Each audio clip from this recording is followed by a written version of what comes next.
What is going on, you fabulous world travelers? This is Judge Mentalist, your co-host here on Big Sexy Digital Nomad. We are getting into the holiday spirit, for better or for worse. It is getting wild in my world. It is just a good time to be alive. And yeah, we're coming at you with more updates from the road, from the world, from wherever we happen to be. That's me and Big Sexy. What's going on, my friend? What's up? Good morning, good afternoon, and good evening whenever this is hitting your ear holes. I hope that it is good. Yes, things are going very well here in Spain. As I mentioned last episode, they're getting ready for the holiday season, which is exciting. I believe next Friday is the lighting ceremony in Malaga Center. If you hear some noise in the background, don't mind. That's just the wife making some coffee as she gets ready for her day as well. Let me ask you something. Quick question. So, do you guys get a lot of fog in Maryland where you are?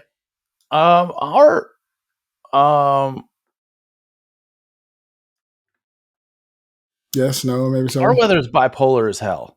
It's really tough to say. Well, I mean, have you ever gotten fog? That you've experienced fog in Maryland, right?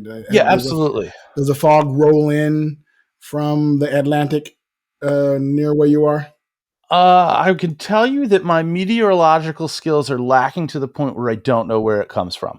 Okay, but you have experienced like a foggy night, or yeah. Every so often, there'll be certain times in which whatever needs to happen in the world happens, so that you're driving and it's in a lot of times we get it in the morning where you're driving to work or whatever. Right? Yeah. So, but I don't know why or what the hell any of it means. Right. Well, we were in. So the other night I went walking with a friend. Shout out to Jessi, who while we were walking on one of my nightly walks, just walking with the dog. It was the night that my wife had her presentation that we asked you about. So I took the dog out so she wouldn't be bothered with the dog or me. And we went walking. And as we were walking, I watched the fog roll in from the sea. If people are on my Instagram, they saw me post pictures of it. It was really, really interesting. The first time I'd ever been in a fog situation here. It was beautiful and gorgeous. And then, like all fog is, eerie as hell. From nowhere. Like, I can't say that I've ever saw it roll in the way that you're describing. So that would be a new thing for me. I would imagine that a friend of ours over in Scotland has seen something like this, because I think of Scotland as a foggy place. You mean that's Brogan, who is on Hey buddy, nice podcast. Right. Yeah. I'm sure. I imagine that, and any of our UK friends, I'm pretty sure, are familiar with. I mean, London fog is like, world renowned. It's a brand name that's so popular. You know what I mean? Yeah. But apparently, I experienced some Spanish fog, which was very interesting. I mean, where are you now? Because I know that you've been in Center City, but then you've also been you're in the beach, more closer to the beach, to the water. We're in Nomad now, right? We're the place that's 2 minutes away from, or 3 minutes away from the sea, right? The 3-minute walk to the beach. I'm sure that contributes to it to some extent. Absolutely. Being so close to it, being able that's what I'm saying. We're able to watch it roll in over the sea, like come in and then get closer and closer. And it was very slow moving, so it's it's not like in the movies where you see it just coming towards you and getting ominous. It's just like it's there, and it's like the slow growing haze that takes over the city, and then you look around, all of a sudden all the lights are dimming, and you can see the mist in the air, and cars are getting moist, and the air gets a little bit chillier. It's really neat. It's really, really cool. The way it plays on the lights, there's a marina nearby where we are. And so, it's this high business area, a lot of marina. So looking at the lights glowing off the clouds in the marina, right, was really awesome and beautiful. Like have you ever been to Vegas when it's foggy? I don't think I have. Or even not necessarily when it's foggy, but like when there's like a low cloud cover. Because what it reminded me of is the old MGM Grand. I think it's still the MGM Grand. When the MGM Grand at night is lit up, it turns all the clouds above it green. Right? I don't know that I've seen that. It reflects on it's a pretty awesome sight to see. And then you can really see the light coming off the top, the Luxor, the sky beam. I mean, that I've seen from in the space pyramid. Yeah, in multiple iterations, I guess. Yeah. Yeah, so it really reminded me of that. So it was really cool. Really enjoyed it. And me and Jessi went for a wonderful walk. Jessi, this amazing calls herself, she's a confidence coach. And we went for the stroll. Eventually I'm gonna get her on the podcast, get her on so we can chat to her about her business and stuff. She's added her to another one of my accountability buddies. Okay. So that I have enough people to help me keep accountable and to make sure that I'm doing stuff. Because again, the hard part about living where we're living is it feels so vacationy. Right. The beach is right there. There's a hotel right across the way. This wasn't Airbnb. You know what I mean? So even though we're still doing things here, it's easy to feel like I'm on vacation. And I gotta go, no, I got shit to do. I got, processes to start working towards, things to build, pathways to go. Speaking of which, yesterday I went out and finally bought some new ink so I can finally get my fingerprints printed. Those who are inquiring about the process of doing this, like we got to get the FBI process taken care of. So later today, I'm going to fingerprint myself. And so now, is that because this is for the visa? Correct. Is it because you are a U.S. citizen that the FBI gets involved, and because you've got to get a background check from where you correct have done all your crimes? Right. Yes. Yeah. They want to be sure that all the crimes you have done have only benefited the government and not yourself. Right. Because they're the only crimes that are allowed. Any crime that benefits the government, they're fine with. Any crime that benefits you, they frown upon. Right. Yeah. But you're lucky if you can, get elected into government. Then the crimes that benefit you also benefit the government, and then they can turn a blind eye. And you can also get a visa a lot easier. But I'm not going to run for government, so don't worry, listeners. I'm no plan to be mayor sexy or governor sexy or senator sexy. Senator Sexy. Senator Sexy. Episode title. That's my yeah, absolutely. That's my wrestler name. Next up is Senator Sexy. I'm gonna tax your ass. That's it. Senator Sexy. I'm gonna tax your ass. I have not watched that style of theater in quite some time, but when I was growing up, like in middle school and high school, I used to watch it all the time. So there was this this tag team duo back then. This is just going to kind of give anybody who is and has been into the wrestling world a little perspective on my age or what have you. The $1 Million Man, Ted DiBiase. Occasionally his tag team partner, Erwin R. Shyster. Yes, which stood for IRS. I saw a meme the other day. not a meme. But it was a post, a tweet. Is that what they're calling tweets on Twitter now? The X, they call them tweets. Oh, is somebody trying to put a name on that hot mess? I I don't think even so. know. Right. Because they're changing the T with the X, which makes the sound. So it's a sweet. I gotta hope that's a Oh, thing. on shitter? Yeah, So they shitter. calling it shitter? Call it shitter. Right. Exactly. Okay, I got it. Um, It makes a lot more sense to me now. Mick Foley posted that how was it possible that The Undertaker and Erwin R. Shyster did not ever make a tag team called Death and Taxes? Yeah, there you go.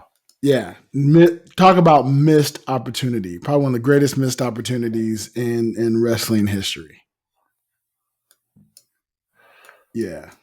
Now, how big into wrestling were you? Were you like, did you ever go to a match? Did you ever go to a live show? Or I did you never ever? went to a live show, but I had a couple of friends that we would rotate around and chip in to buy the pay-per-views. Nice. Not necessarily every month, but I'd say probably a handful of times a year. Yeah. When there was something that we Definitely were like really, WrestleMania.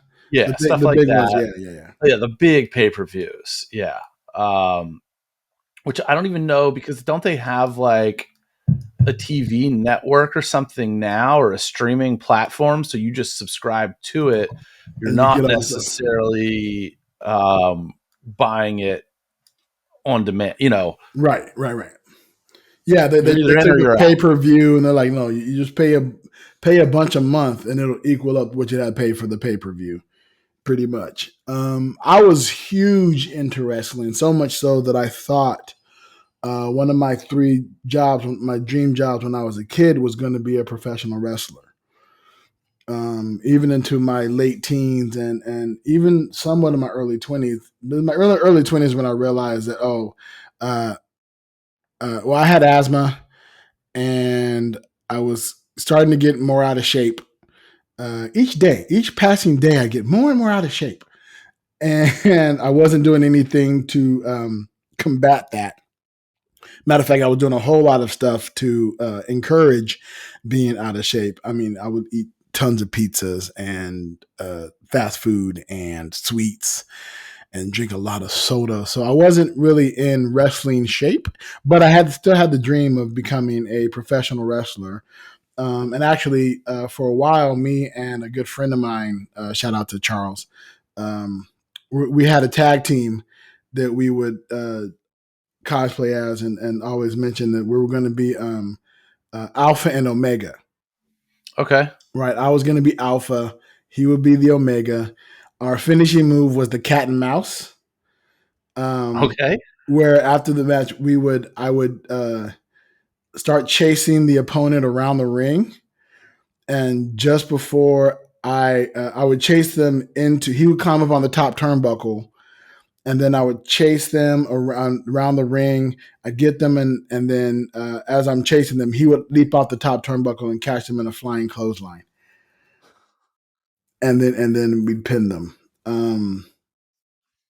Yeah, man. But I had, I was going to be a professional wrestler and a professional actor, which is, of course, one of the same pretty much, and a helicopter pilot. Right. Those are going to be my three jobs. I had dreams of, performing in a movie, right, and then flying myself in my own personal helicopter to wherever we were wrestling. And then after the match is over, getting back in my private helicopter and flying myself back to set to continue filming. That was the dream. And, 1 out of 3 is not a great score, but I definitely did 1 out of 3. I did become a professional actor. If you were a Major League Baseball player and your batting average was 1 out of 3, and you did that consistently across a career, you'd be a good candidate for the Hall of Fame. Yeah, so like it's that. all a matter of perspective. It's all a matter of perspective. Yeah. If I was a football quarterback and 1 out of every 3 passes I threw was a touchdown pass, I'd be the world's greatest football player. Yeah. Yeah. So those aren't bad stats. It just depends on what you're statting. you know. But out of dream jobs, to be able to get one of your dream jobs, that's a pretty ideal scenario. Yeah, I was in high school, late in the high school when I realized I wouldn't be able to fly helicopters professionally. And then, like I said, I did everything I could to become out of shape and to take wrestling out of the equation as well. So, actor, got you covered. Now the goal is to find, excuse me, cough button, is to find, does it work if you cough and then say cough button? Does that help at all? Does that? No. Okay, just just checking. It's really just putting a big spotlight on it. Yeah. Well, I'm all about spotlighting the awkward. That's not a horrible thing to. It's a funny thing to do, as it were. No, I was saying now what I need to do as a professional actor, I need to play the role of a helicopter pilot. Yeah. Now what I'll do is I'll write me a little short skit. I'll write a sketch where I'm a helicopter pilot, and then I'll write another short. Well, I've already played a wrestler in a short sketch, so that's one down. Now I just got to write a little role to be a helicopter pilot. Ooh, you know what I'll do is I'll write a parody song. Let me write this down. I'll write a parody song about being a helicopter pilot. And I don't know what I'm going to call it yet. And I don't know what song I'm going to parody. But now that that's in the back of my brain. Well, look, we can always put it out there to our world travelers to make some suggestions, because sometimes it's like, ooh, that would be a great topic for this song or that song. So lay it on us. Also, if you know how the weather works, we'd love to have a meteorologist explain fog to us. Yeah, if you break down how fog rolls in and where it comes from, and might as well call to action that thing too. Yeah, and how it can reach so far inland, because I always thought it was a moisture in the air type policy, but I guess your air can get moist enough that fog can descend on land as opposed to just rolling in from the sea. Yeah. Actually, now that I'm thinking of foggy, it reminds me, you're not big on Marvel television stuff, right? So where I am on that type of stuff is it really it's tough to say, because I'm interested in it.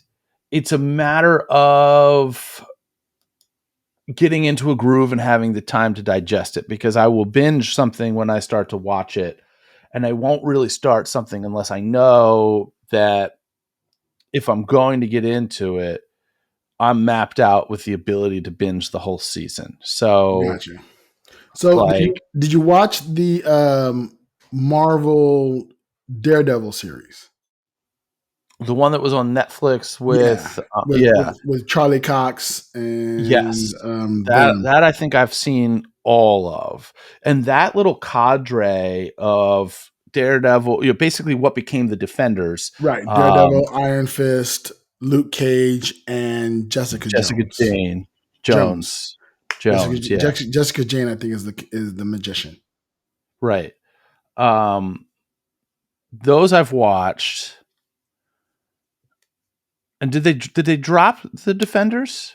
They did, and right? The Defenders, yeah. It was a season of the Defenders, right? Yeah. So I've seen that. And then they added the Punisher. They also added the Punisher to the mix as well. Those were fucking great. Yeah.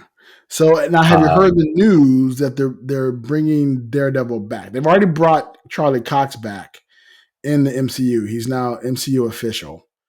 Okay. They also brought Kingpin back, and he's also in the new. He was in Hawkeye, and he's going to be in Echo, which is a spinoff of Hawkeye.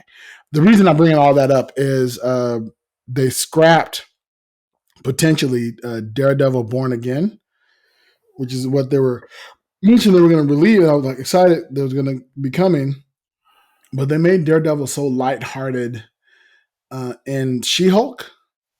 The She-Hulk series, but I don't know if you saw She-Hulk or not. I haven't seen that yet. That was a good fun show.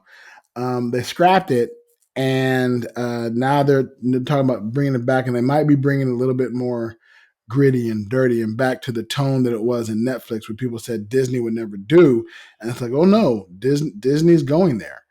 Like, people think of Disney as this wholesome thing, and there's dark sides of Disney.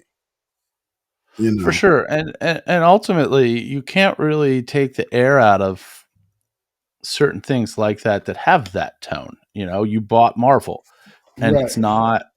There's a deeper level of counterplay between the heroes and the victims than you'd normally have in some witch poisoning apples or whatever. That just is I don't want to say it's frou-frou, but there it's definitely a lot lighter in most of what the princess movies and stuff like that. Right. Your bed knobs and broomsticks and bells and whistles and mouses and rats and lions and tigers and bears. Oh my. Yeah, it's a little bit darker. So it's exciting to see the darkness is coming. Also, I take it you haven't seen the new Marvels, the movie that just came out. The movie that just came out. No, I'm way behind on anything like that. Yeah, I know. Yeah, I'm if we're comparing this to Ice Cream Social, I am the Paul Mattingly in terms of nerddom of the two of us. But to be clear, I'm not turning my nose up at any of it. No. It's just a matter of priorities and time and everything like that. So yeah, I was thinking about the similarities between us and Ice Cream Social as well the other day, and I realized that you are really the Matt Donnelly of the duo, and I'm the Paul Mattingly of the duo. I'm random. I do interesting characters. I make up songs. You're into sports. You do magic. You have children. I do not. The similarities continue. There we go. We're both married. You know what I mean? It's like, oh wow. We both are bearded, though. I don't know if that matters anything.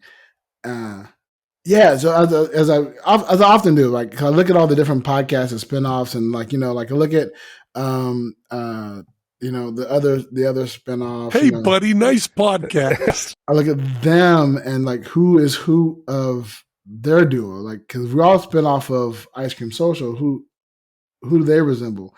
And they don't. They both resemble. If anything, as close it would be is Brogan is the Matt and Wayne is the Paul, maybe, but this very loose. I think that the thing that neither of them want to admit is that they're both the Jacob. They're both the Jacob, right? They really are. Yeah, Jacob is infused throughout. He's the lube that puts these two cogs together. Jacob is lube. And we can tell how far behind both of them are in listening to our podcast because nobody's given a shit on I keep waiting for assertion. the moment, and they keep mentioning it. And I'm supposed to be a guest on the podcast, hopefully this Sunday, maybe from this recording. And I'm just going to mention it outright. Be like, look, I waited for you to hear the episode, but you're not going to listen to it anytime soon. So let me tell you what was said. I figured that might make some great content, as it were, some cool discussions. But listening to Penn Sunday School, even with my assertion, I know that Mox already has a significant other. Oh, because I'm behind on Penn Sunday School. Right, and I just heard Penn talking about Mox's significant other, and I'm like, okay, so that's out. It was never in. I mean, let's be fair. It was ever in. Brogan is 30. Right. And Mox is 18, 19, somewhere in there. 18, I think. Yeah. So just that alone, I would hope, but they're really good friends, which is nice. That's really cool. They're really good friends. The reference that was made when I was in Vegas whenever the hell I was there last, and I had taken with me a bunch of the extra T-shirts from the mini tour that Matt and I did. Right. And because Brogan had told me that, and Matt was on tour with the Fullers, so I was taking them basically to drop off to Mox, because apparently Mox won at one, Penn won at one, and I was like, well, I'm just gonna take a whole load of them and say, hey, in exchange for me giving you this Mox, you just make sure that the rest of them get to Mr. Donnelly, and he could do with them what he wants. The reference to like Big Brother, Little Brother was what was exhibited that Yes. evening. They do behave a bit like siblings. From what I understand, they behave like siblings, but Brogan talks like they're besties. Right. Yeah, I think they behave like besties. Oh, and I mean, I know that they are in very, very regular communication. Right. Like good besties should be. But I was impressed to see that genetics are not universal, because Penn's got this legit thing where he doesn't immediately recognize and remember people. Like if he knows knows you, like Matt or Teller or whatever, of course, he knows who those people are. But if he meets you and then like a week later you end up meeting up at some place, he may or may not recognize you.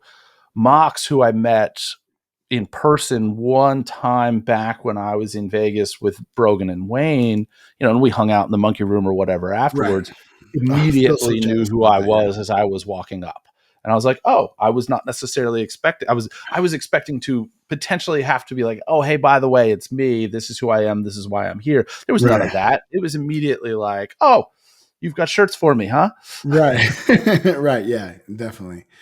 And it's interesting to be, so close and yet so far removed, because I have never officially met Moxie. Mm-hmm. Not once ever. I know that if we ever meet, I will absolutely 100% behave as if we've known each other for years. And I would say that just the demeanor and the way that Mox just exists exudes that level of comfort. Agreed. The problem is I'd be that same way with Penn and Teller either also. And that aura of just, I belong here, you belong here, we belong here. Right. Like there isn't really that who are you type of like, who are you vibe. Right. Yeah. Which I'm sure one day, hopefully our paths will cross, It also, it's interesting. I feel like I do magic, but I don't. Only because I consume so much magic content. Did you see Mox's episode on Fool Us? I need to ask somebody who doesn't know anything about anything in this world what their opinion of that show was and that routine was, because I feel like I'm watching this montage of, I'm supposed to be in Scotland doing Fringe, and I'm like, I had my fingers on the pulse through all of this shit. Like I knew about Fringe, and I've interacted with them and with Brogan and everything like that. Right. And I felt like I was in the mix for it. So I'm like, I wonder what this and seeing all of this means to somebody who's completely oblivious to all of this. Right. Because I felt so deep into it that I don't know that I could describe the trick that Mox did, because I was so wrapped up in the story that I was somewhat aware of, other than the part that Penn and Teller didn't know about. I also didn't know about. Right. So it hit me, I'm assuming, very differently than some random consumer's perception of who's this person. And they've seen if they religiously watch Fool Us, and that's all that they are, no PSS, no whatever, they have been introduced and familiarized with Mox. Mox has Right. appeared on the show at Yes. least one other time, probably two other times. I can't remember exactly because Fool Us has become another podcast to me that sometimes I get behind in. Right. Yeah, and I feel like I watch it more than I actually have. You know, I mean, they're in their 10/11 and a half seasons or whatever. And Right. I realized as much as it was an integral part of my zeitgeist, in the sense that a friend of mine works on the show and I'm aware of that, and it's happening in my city. And you've been on the show. and I've been on the show, and I've been in the audience of the show and all that stuff. I haven't really watched the show as much as I thought that I have, right? Like it feels like such. So when I'm watching, I'm like, oh no, I haven't seen this episode. Oh wait, I haven't seen this entire season, you know. And I think one day I know I'm gonna start. I feel the need to binge it. I think right now the hard part about that is I'm so anti advertisement, especially on my computer, that when you watch it on the CW, you can't skip ads. Right. You just have to watch all the ads as they are, and that gets tiresome and tedious. Like, no, I want to just get to the trick. So what I may do is just go to their YouTube page and just like do a play all of their videos, and watch like each individual trick or whatever. Yeah. Well, you've got. Hold on. You have. I mean, you're a patron on ICS, right? Yeah.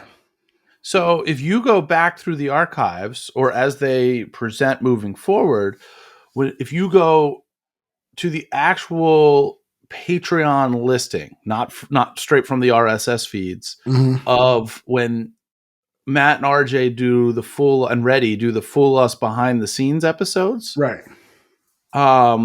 Normally, and I haven't paid attention to this recently, but they used to always have a YouTube link to the full episode. Really? I haven't never really looked at it. Or maybe I'm confusing that with the here are the links to the individual bits, but you can get them in a setting of here they all are for this, season X, episode Y, right, instead of having to just randomly watch stuff. Because I think that there's a format to the show. Right. They what they start with, what's in the slot 2, what's in slot 3, what's in slot 4. Like if you watch it, they put the card stuff always in this in I think in slot 1. Right. It's not every slot 1 is card stuff, but if it's card stuff, it goes into slot 1. And there's kind of a method to the flow of each show, because as you know from being on it and from watching the live tapings, and I've done a live taping as well, they're just rapid fire. Okay, who's next? Okay, who's next? Okay, who's next? Okay, there's downtime. Let's let the host come and read 6 of these intros. Okay, let's introduce Penn and Teller 4 times. And then they cut it up, and then they put it all back together in a way that makes sense. Put together back in the edit. Beginning of it, you're not watching 4. If you sit there and watch 4 performers, they're almost guaranteed to not be in that order 1, 2, 3, 4 in the show together. Right. I'm sure that it's happened, but they schedule them in the order that they schedule them, and I'm sure that there's a method to that, as far as, okay, this pack's super light, these packs super light, these are quick on and off, so we can do 8 today or whatever. I've never been on that side of it, but I'm assuming that they stack things in ways that make sense to keep that flow going as well. Right. I would love to go on. I would love to go see another live taping with Brooke as the host. This time around, because I've only been there with Allison when Allison was the host, and of course I hear nothing but good things about Brooke. She's amazing, so it'd be very interesting to get on the show, and I would love to be on the show again. That was a lot of fun. I mean, it'd be tough to do because I'm in Spain, but right. But so what you need to do is you need to link up with one of the Spanish card magicians Mm-hmm. and get them to do season 11, but to do it virtually across Zoom, and you be one of their volunteers. Yes. So now you're actually recording an episode. You want to talk about kicking me low. Not only being on the show before me, but being on the show remote from Spain before me. Let's do it. And on the show twice. Twice. Because at this point, it's funny because like I was super interested in being on the show largely for the purposes of that promotional piece. Mm-hmm. You know, like I wasn't interested in fooling them or anything like that. I just wanted to be on there, put something out there, have them say nice things about me, smile, say thank you, and walk off the stage. Right. And now with the turn in my career, like I'm not going to go on Full Us and hypnotize people. Nope. I also don't do pseudo hypnosis, so I'm not going to go on there and do a bunch of pseudo hypnosis effects. And I don't want like when you see somebody on Full Us, and I, and again, this is my perception as somebody who books acts. When I see them do something on a show like that, whether it be Full Us or AGT or Masters of Illusion, Mm-hmm. and it encourages me to reach out to them to say, hey, we'd love to have you in eltonmagic.com. There's almost an expectation that you're going to do that thing I saw you do when you come here, with exceptions. Jonathan Burns, for example, I was fairly confident he wasn't going to bring a convertible couch to our stage and escape from that. Some of them speak for themselves. Right. But at the same time, like if I had successfully gotten the Clue routine, one of its 80 versions, onto Fool Us, and people reach out to book me, which is kind of part of the point of getting on a show like that, is so that you have people reach out to book you. People are going to expect to see that routine. Well, I don't do that routine. I don't do any routines anymore. I'm part of a show, and that show has routines, but it would be more in my best interest to figure out something that makes sense to get Bernardo onto the show. Right. So that people, and something that maybe they're going to see us do in our show. See, what you need to do now is work with Bernardo and be a duet. Like get some trick together. Right. That you guys, and then you guys go as a pair. You're a performing pair, and it's Judgmentalist and Bernardo between two minds as one unit. Right. This makes me want to vent for a moment. Can I vent? Can I get on a soapbox? Wait. Just so you're aware, both of us are men with microphones. This is what we're supposed to do: is vent. Vent away. So, along that idea, before I went and learned stage hypnosis, Between Two Minds was supposed to be a duo show. And it still is. But it was supposed to be a duo show where, let's say, across an hour, we would have 3 bits that we would do that would be tandem, duo effects. We would open with one, we would close with one, we'd put one in the middle. Right. And then we'd swap out, hey, you do an individual piece, I'll do an individual piece, you do an individual piece, or whatever, something like that. And then we were starting to put it together, and then I went and learned stage hypnosis, and I'm like, oh, shift gears. It's like that meme where the car is like spinning out to hit the exit at the last minute. Mm-hmm. Like, nope, we're doing this now. We're going in this direction. And that has worked swimmingly. But there's always been this thought that, hey, we're going to end up booking a gig together, and it's going to be somebody that doesn't want hypnosis, doesn't have the setup for us to do hypnosis. The hypnosis might not make sense. So let's start working on a few duo bits for the off chance that we have to do a show where we're just both doing mind reading stuff. It will happen. It almost happened, but then somebody, I think, got sticker shock on the price and has ghosted me, which is fine. Gotcha. I'm going to work for the price that my time is worth. I'm not going to, don't back down. So I did for the 3rd year in a row, and I'm not going to call them out, But there's an organization that I have done walk around magic, which is not my forte at all, Right. for the third straight year for one of their fundraisers. And I do this complimentary. I just do this, and it's an organization that I care to support, so I donate my time. This year I said, hey, we should have two of us. And then normally what I would do is I would do the walk around, and then during the program and the presentation for the evening, I would do one piece on stage. So I did a mind reading thing the first year where as people are coming in, there's a little box and they write down, there's a prompt. And the prompt that year was write down a location that is like a dream vacation or destination or a place that you love to go, and put it in the box. And then there's all these different ones mixed up in the box. I bring somebody up on stage, they pull one out, they don't show me, they think about it, they visualize being there. We go through this little journey, and then I reveal where they are. Nice.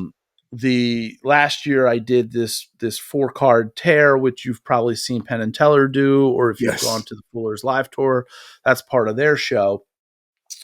This year, bringing Bernardo in, I said, we're going to do something together in this piece. And what we did was I walked around the room finding people with random objects. He was up on stage blindfolded and would tell people what the objects were. And when you go to an event like that, and there's a thing like that in the middle of the program, I don't care if it's magic or if it's comedy or if it's music or whatever it is, don't be a fucking asshole. Like, it was so loud in that room with side conversations and people talking. And I was like, shut the fuck up. You're about to fall to the floor one way or the other. Either A, I'm going to punch you in the fucking face and you're going to fall to the floor, or you're going to see what my boy up on stage is doing here and you're going to fall to the floor. So shut the fuck up. All right? Because I don't want to go to jail tonight. It's just the rudest fucking thing. Like, don't be a dick. All right? When somebody's up on stage and performing, shut the fuck up. Just don't be an asshole. Don't be an asshole. All right. I'm off my soapbox for now. Yeah. Don't be an asshole, people. Don't be an asshole. But that's a good reason to get up on your soapbox. Like that's just a good philosophy. That is the life that's what we live by. Like we do, we have mahjong here every Sunday. Yeah. And one of the people like, I bring somebody, like, we only have one rule in this household. Don't be an asshole. You can come, we're accepting. You can be weird.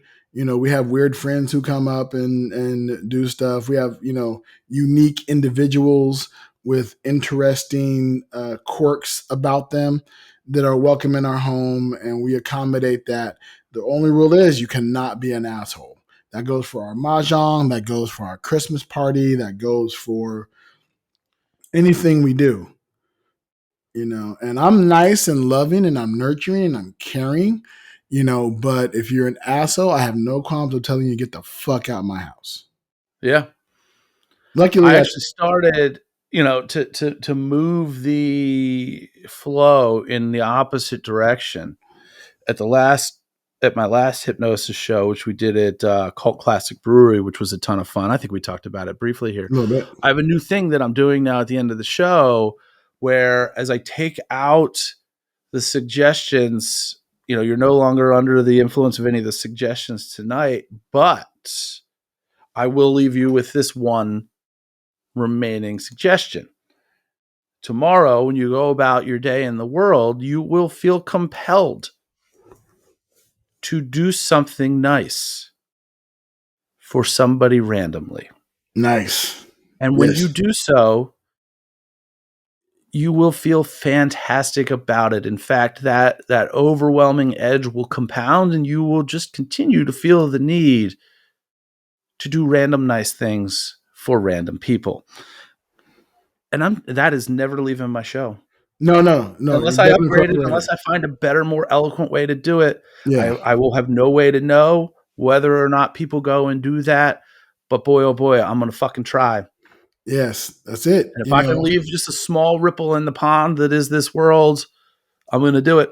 I say we get all the hypnotists in the world, all of them in one place, get cameras on all of them in their respective areas, and they all like do a massive arena style hypnotist show with thousands of people on in a field somewhere, and they're all getting hypnotized, and they do some fun stuff, and then they all leave with that prompt at the very end, and then you do that for a month, every night for a month, and you cannot go to the show twice. You hypnotize as many people with that prompt, and maybe, just maybe, we'll see some marketable change in the world. Where people are just kind. I was talking to Jessi the other night about that's the beautiful thing about kindness. That shit is free. It doesn't cost anything. I always say kindness is free. Spread that shit everywhere. It doesn't cost. So then I guess what I got to do is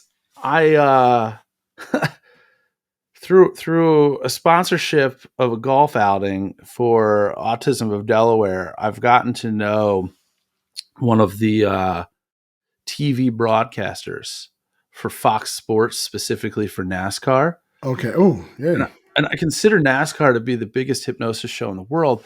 Draw your own political conclusions from that as we watch these cars go round and around and around. We're focused only on these cars. And anyway, let me get out of that. We're gonna have a whole bunch of random ass people doing random ass shit, but there'll be kind things for other people. But I gotta reach out to AA and say, bro, can you do me a favor at the end of the broadcast? Encourage, do just say this. Make this like that tagline, that thing, and maybe we can change the world. Yeah, exactly. Go out, be kind. Be kind to one another. That's easy. It's not difficult. Just do it. And it'll come back to you tenfold. It always does. When you're kind to folks, kindness comes back.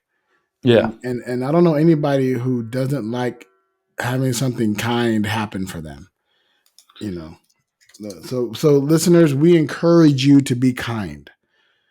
Be kind to one another. Kindness is free. Spread that shit everywhere. Right. Yeah. Do we have any mail? I haven't seen anything come in recently. I don't think so. No. So send us some mail. bigsexynomad@gmail.com. Yes, please. Let us know your travel stories. Let us know places you've been. If you've been listening to the podcast, explain fog to us. Please explain. Listeners, get online, go on a computer, hit compose, type in bigsexynomad@gmail.com and explain fog to us. Right. Yeah. Yeah. And then hit send. And then so we can read that on the next episode. And we can see how close we were to being meteorologist experts. And maybe we'll be the #1 fog podcast in Spain. That's our goal. The #1 fog podcast in Spain. In Spain, yeah. That's pretty high accolade. I'm just saying, I'm going to start writing all these accolades down and make us certificates so we can have certificates on the wall. Go with these little accolades, proven by no one, of course. Like Never. No one is confirming whether or not we are. But to confirm it would be to ruin it. Here's the deal. Prove me wrong. Prove that I am not the #1 fog podcast in Spain. I dare you. Yeah. Yeah. I challenge you to prove that we are not the #1 time travel podcast whose host's name is Big Sexy. Yeah, prove me wrong. I'm gonna make certificates as if that's actual, because as far as I know, that's true. I mean, it's fair to say that we are the #1 time travel podcast. We just have not yet successfessly rippled the timeline to the point where you all realize it. That's it. But it's coming. It's coming. You and you know what's funny? You won't even know it. We will have always been the #1 time travel podcast, with or without. And that's all you will have known. That's all you will know. Oh yeah, Big Sexy Digital Nomad. That's that #1 time travel podcast, right? That's all you're gonna know. All of a sudden, Doc Brown's name is not on that tombstone. All of a sudden, Loki season 2 makes sense. All right, you better hit it before this gets real weird. There you go. Also, be sure to go out to whereisbigsexy.com and check out our merch. Yeah, WEAR, like you're going to wear it. Safe travels.